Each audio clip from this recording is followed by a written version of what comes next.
Today we're joined on Savvy Business Radio by Lata Nott, Executive Director of the Freedom Forum Institute's First Amendment Center, located at the offices at Newseum in Washington, D.C. Today we discuss First Amendment myths and reality. Find out more about the First Amendment Center and Newseum by visiting freedomforuminstitute.org.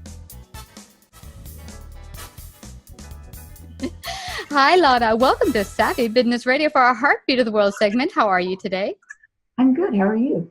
I'm doing fabulous. I'm so pleased to have you here today from the First Amendment Center. It is so important to talk about it. It's interesting. I never thought much about the First Amendment all my time growing up and as a young adult, and until lately when you hear it spoken about all over the place. But I think there's a lot of misconceptions of what the First Amendment is all about and what it's really protecting. Share with the audience, before we go into all those nitty-gritty details, share with the audience a little bit about your background, though.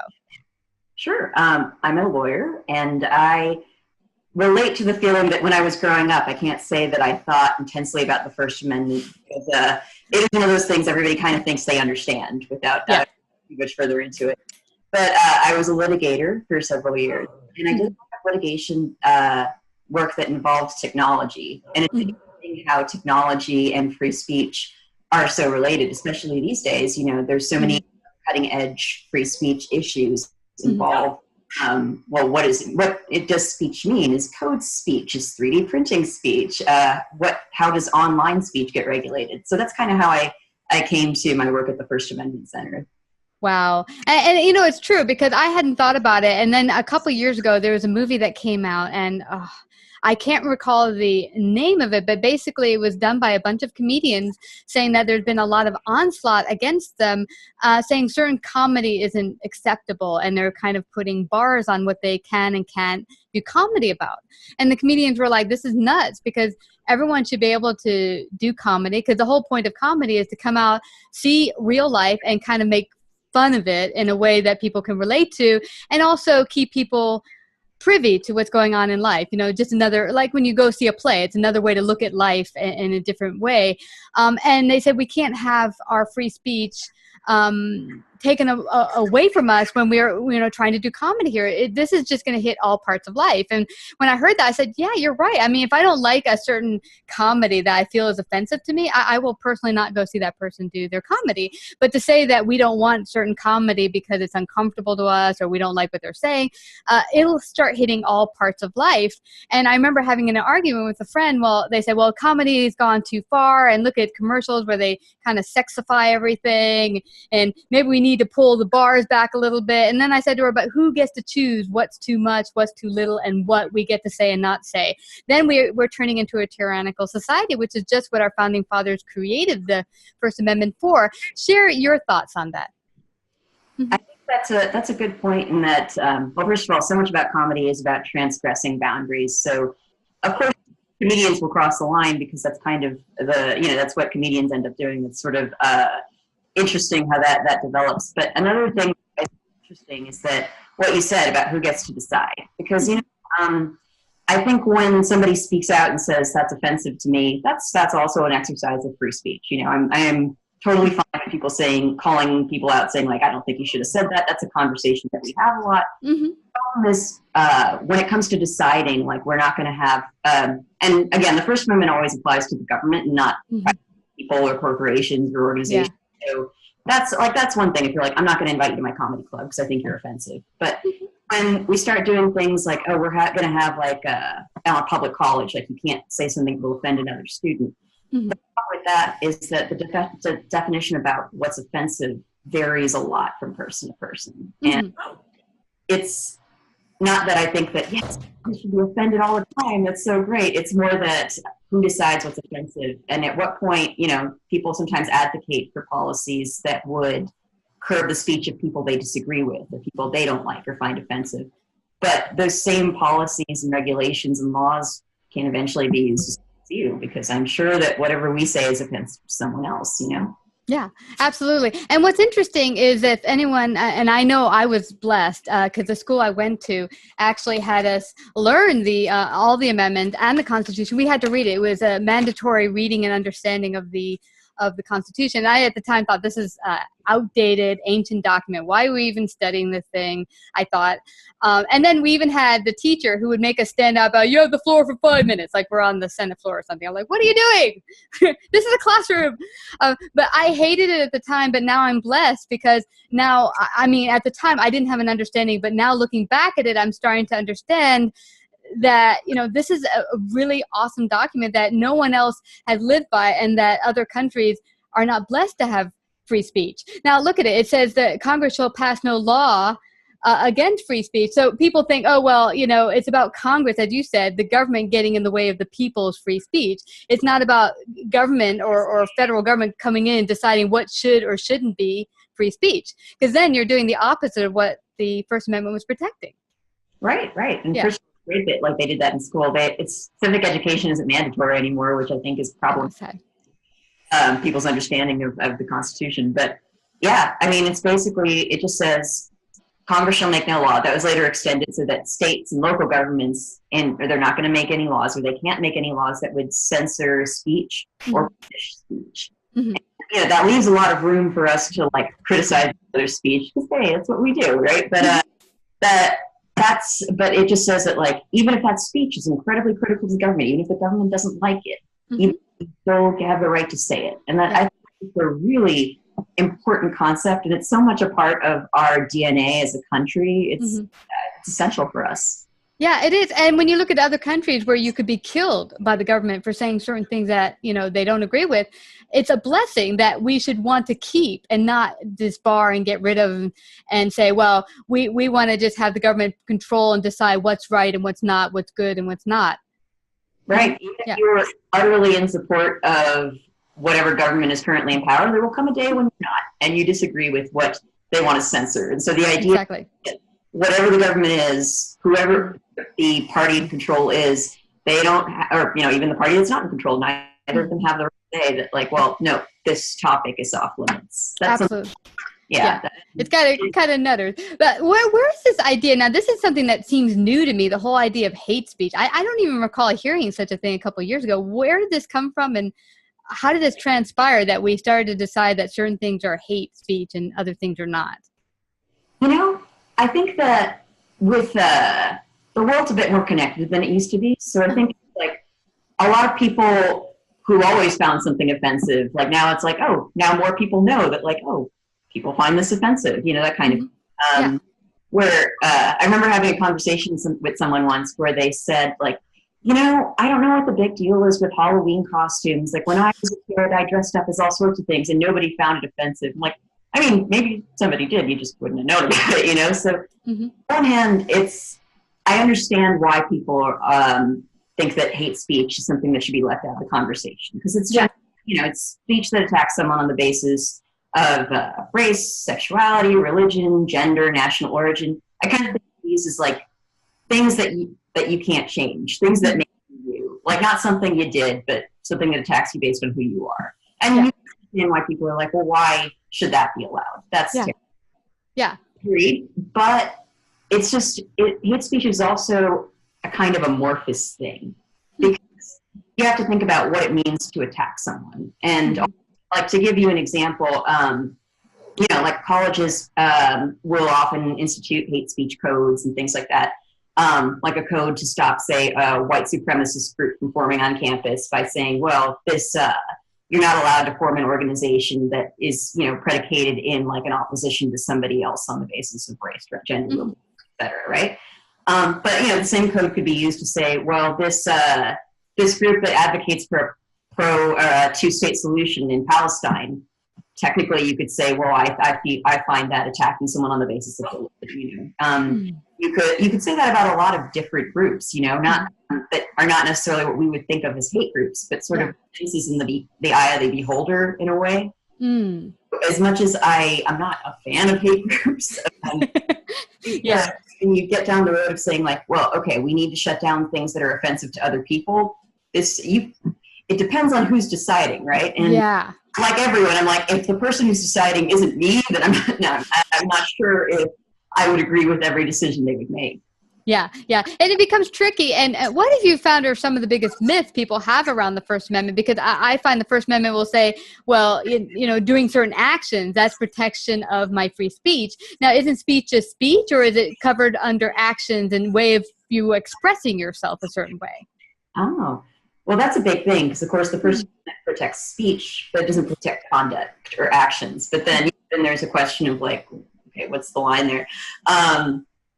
Big misconceptions, I'd say. Well, the biggest one is that the First Amendment applies to private interactions and parties. And every time someone gets fired from Roseanne was fired, was she fired? I think, or, her show was canceled 2 weeks ago. And every time that happens, people have always called and say, have her First Amendment rights been violated? And, it's like, well, no. I mean, in the same way that your boss could fire you for something you said, because the First Amendment doesn't really apply to private organizations and companies. Also, conversation with the whole thing about Facebook and Spotify and Apple taking down the Alex Jones and InfoWars podcast. Yeah. His First Amendment rights haven't been violated because private platforms, and they can decide what's on them. There is a big conversation to be had about, if there comes a day when these big tech companies, when they're basically a complete monopoly over communication on the internet, and if they all ban somebody, then it becomes a question where, have they gotten so big that they should be like public utilities, like the electric company that the government regulate? I don't know if that's an ideal solution, but it's like a conversation we're having. Yeah, absolutely. Yeah. So that's, because it gets me thinking, because, at the point, you can look at someone and say, hey, I think they're a little nutty, I don't like them. But to say I want them barred is like, like the comedians, I said to my friend, if you don't like them and you find them offensive, I don't go to their shows. If you don't like, something like Alex Jones, I just don't turn them on, right? But so I find it kind of weird that people are like, let's shut it down, shut it down, shut it down. It's hate speech. And I'm like thinking, but then tomorrow it could be CNN that, they say is hate speech and they don't like, so where does it get drawn, where today is the thing you like, you get your news from, you trust it, it's a source you go to. But today they're saying, well, we don't trust that and we're shutting it down because we find it to be hateful, offensive, or whatever. It's the same thing. So it's a bigger thing than just Alex Jones being shut down. It could be something you find, a credible source and you want to get your news from. And now they're saying, well, we don't. We think it should be non-existent anymore. Yeah, that's a good point. And I think that it's weird, because if you think about Spotify or the Apple Store, if you think of it like, oh, it's a store, they can decide to sell in their store. That's them. If you look at that, you're like, yeah, sure, ban whatever you want. Yeah. Which they can right now. But then if there's only one store, you know what I mean? Or if there's only a set of stores and there's no other way to get this podcast or product or whatever, then you start to think like, oh, so you can de facto censor someone out of existence. That's when you get a little bit like, wait, I don't know if this is ideal. Because right now with Alex Jones, you find his podcast online without too much trouble. It's places where he is. Does it become a different conversation if he's nowhere? And the thing that scares me is that where we're heading as a society? That's what scares me. Is that where we're heading as a society, that we just will start shutting down things we're not comfortable with completely? And that's the whole where we started with the idea of hate speech or, speech that you find offensive. It will get to a point where there's only a certain speech that's, derived from the federal government or states that decide this is what we feel comfortable with and this is what we're going to keep. Because then, in essence, the First Amendment won't exist anymore. My actual concern with the whole Facebook kerfuffle thing is that, so these platforms ban Alex Jones. I have a sense that if this happens, a lot of other platforms will rise up that do host Alex Jones but ban CNN, and then be a pretty polarized society. I'm not really sure if we should have like these two separate internets that never interact. That's not quite right. So there's a lot that people didn't anticipate. Like like organizations can censor whatever they want, but then think about it twice. If the organization is so huge, that's like the only way to communicate. Which we haven't gotten to that point yet, but And that's the thing that saddened me. And the reason we started this whole segment, A Heartbeat of the World, was, just after or just before the election, people were coming on my business show and voicing their opinion one way or another, whether they're right or left or Democrat or Republican. They were very strong in it and kind of very divisive and angry at the other side. And I'm thinking to myself, we're all the same country, folks. Can we have a reasonable conversation here and stop attacking each other? And you're right. What worries me is that we'll have a polarization where it's either one way or the other, and we have to be on two separate teams, and that's in a complete divided country.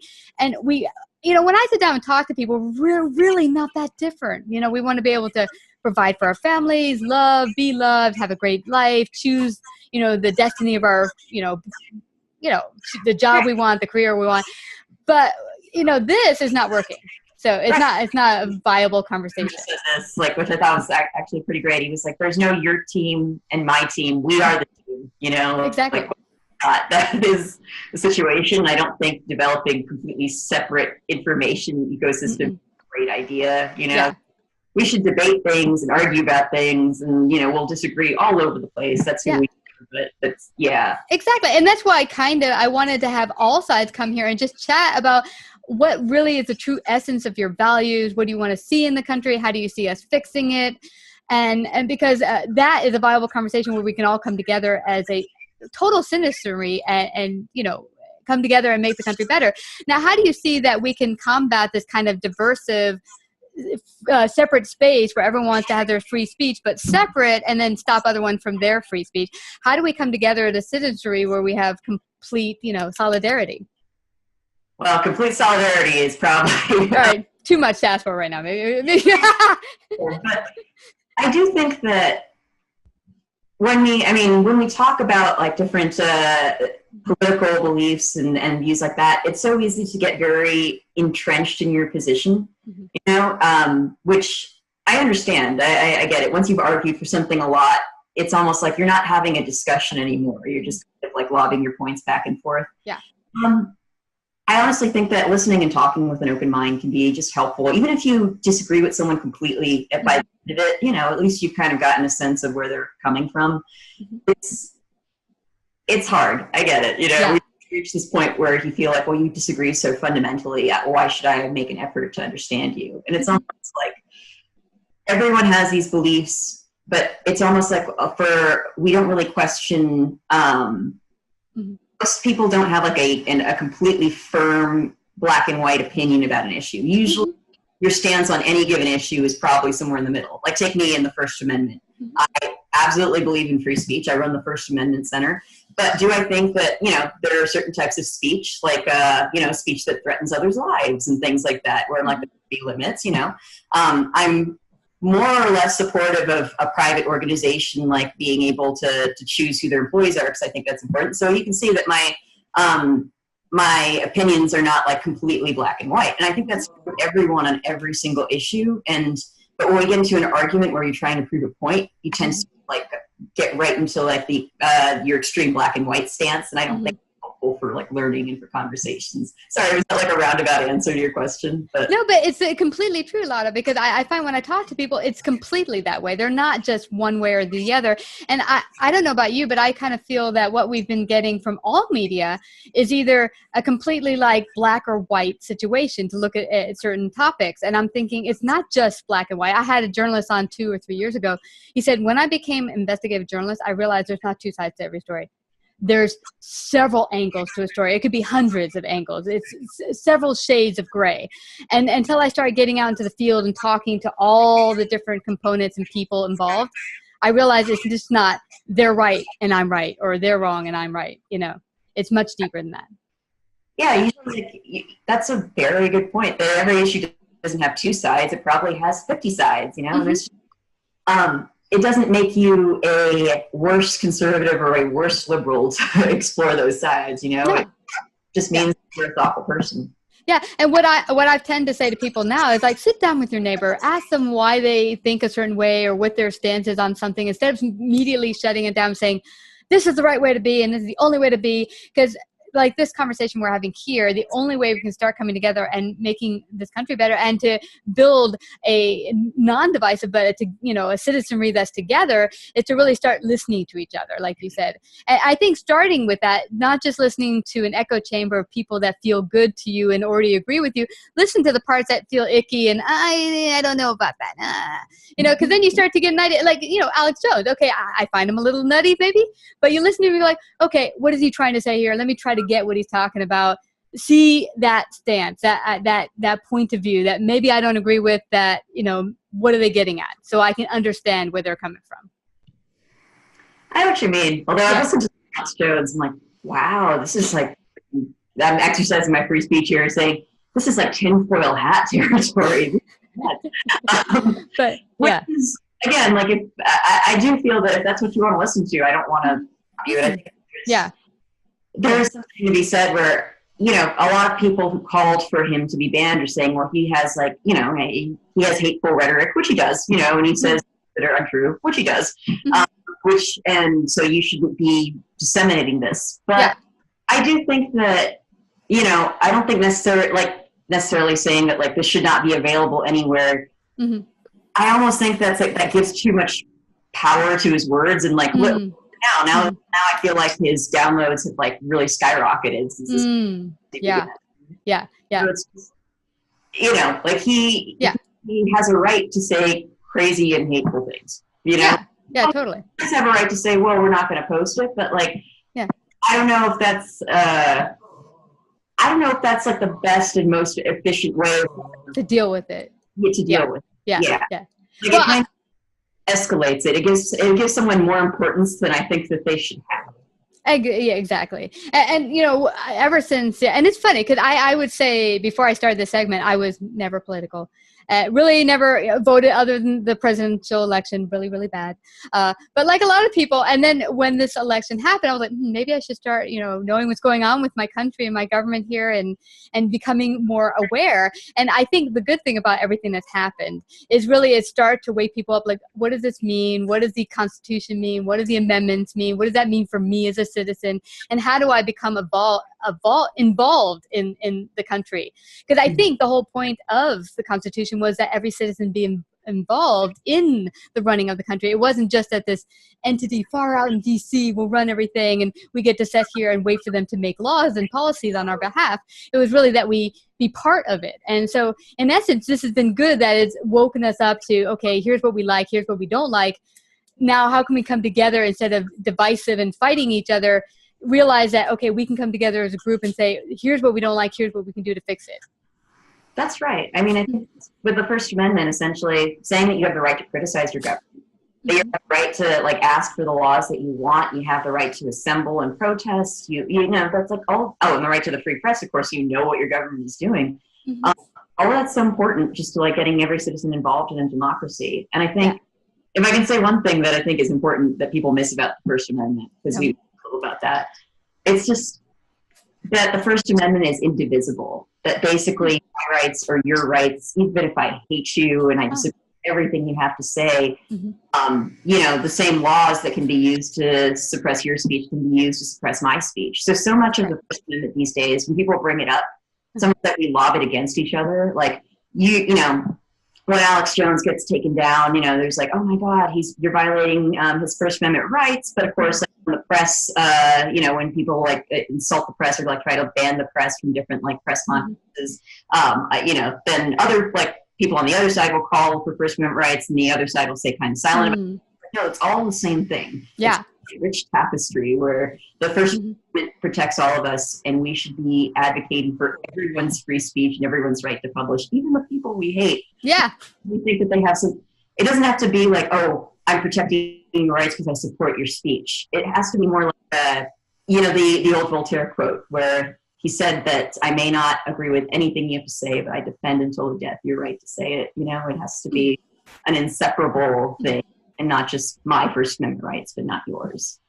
Yeah, and that's a good point. I had an attorney on 2 years ago who said to me, now listen, First Amendment rights aside, if you're in a crowded movie theater and you scream, fire, and there's no fire, will there be consequences? to that First Amendment little speech there? Probably, because everyone trampled each other and got hurt at the response of your actions. So there has to be responsibility to what's said. So yeah, I don't think the government should be stepping in, a federal government or any entity, and deciding here's what's good, here's what's not good to any party. But at the same time, we all as individuals have to decide responsibility to what we say. Don't go into a crowded, theater and say fire and see what happens, because, That's actually, so there are forms of speech that aren't protected by the First Amendment.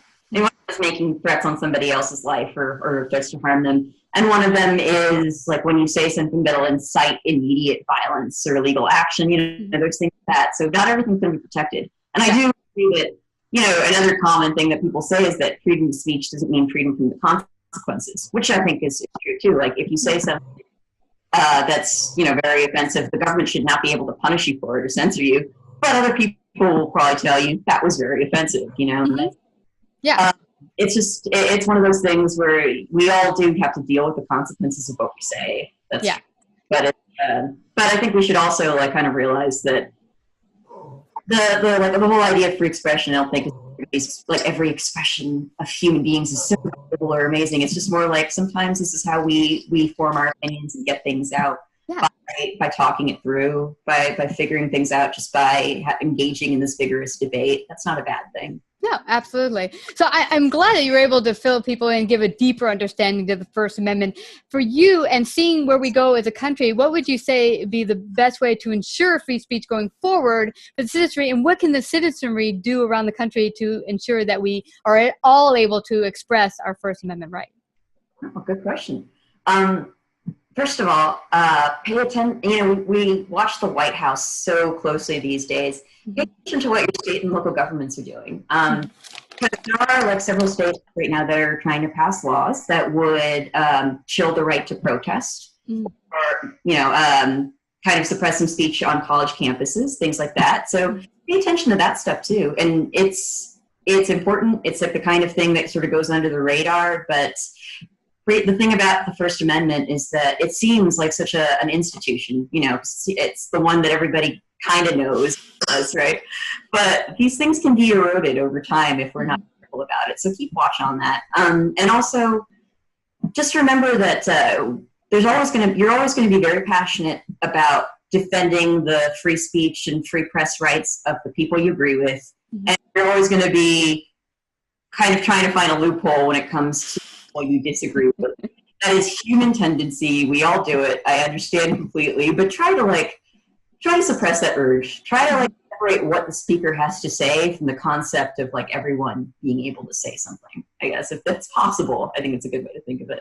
Yeah, I totally agree, Lata, because actually when I sit down with people and I see them as human beings and we talk about their different points of view, I find for myself a lot of the things I thought I believed in, when I actually sat down and we go deep into it, I'm like, where did that belief come from? Is it something I truly believe in my heart? Is my value system? Or is it something I was told in school, that my family told me, the culture kind of drilled around me? Or is it something that truly reflects my values? That's actually that's a great point, because I don't know how most people think about where their beliefs come from. Yeah. Most studies show that your beliefs are probably very similar to the people who live close to you and the people that you're friends with. And it's like, wow, what a coincidence that you all somehow just have the same shared internal values. Now, I mean, just different things around you shape your beliefs. It's good to be cognizant of that. It's good to think about what you actually think is important. Yeah, I mean, for instance, there was a restaurant near me that had some waiters that were kind of not very good customer service, and they would give shabby customer service. And when I started my business a couple years ago, I decided there was certain behavior in my near existence I didn't like, which is one, being treated like crap when I go and pay for it. Yeah. So I decided from now on, when I go out somewhere, I'm not going to go to a place where there's bad customer service. So I went with my friends closest in the area, and they were like, well, gosh, you're so intolerant. Why don't you want to sit here? Because they're not so bad. I'm like, yeah, but I'm paying for bad customer service. Why would I do that? So, that's just stepping out of where I grew up from, where people are just taking a certain thing and saying they're okay with it, where I'm like, I'm not okay with bad customer service anymore.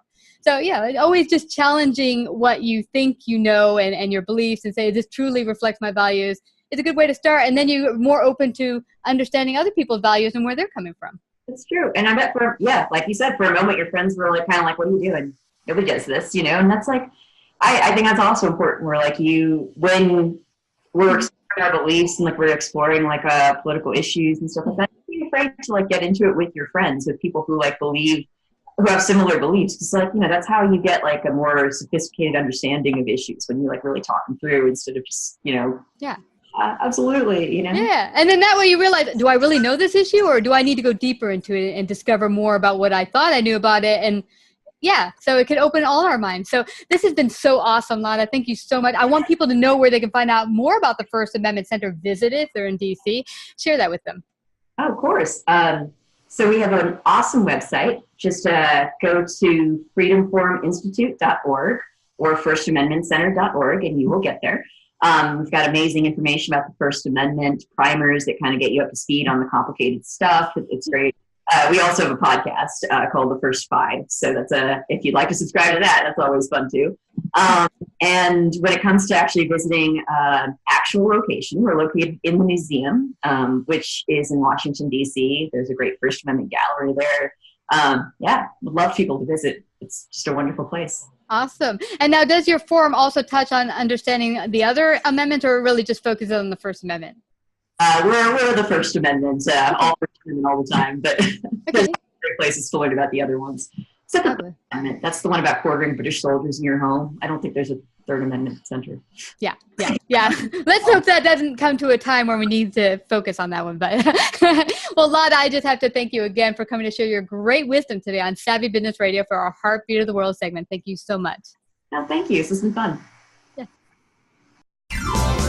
Savvy Business Radio broadcasts worldwide via a large podcast network, celebrating business owners, entrepreneurs, influencers, and successful individuals. Find out about our paid sponsorship opportunities or how to become a guest. Call 732-474-7375 or email Christina@savvybusinessradio.com.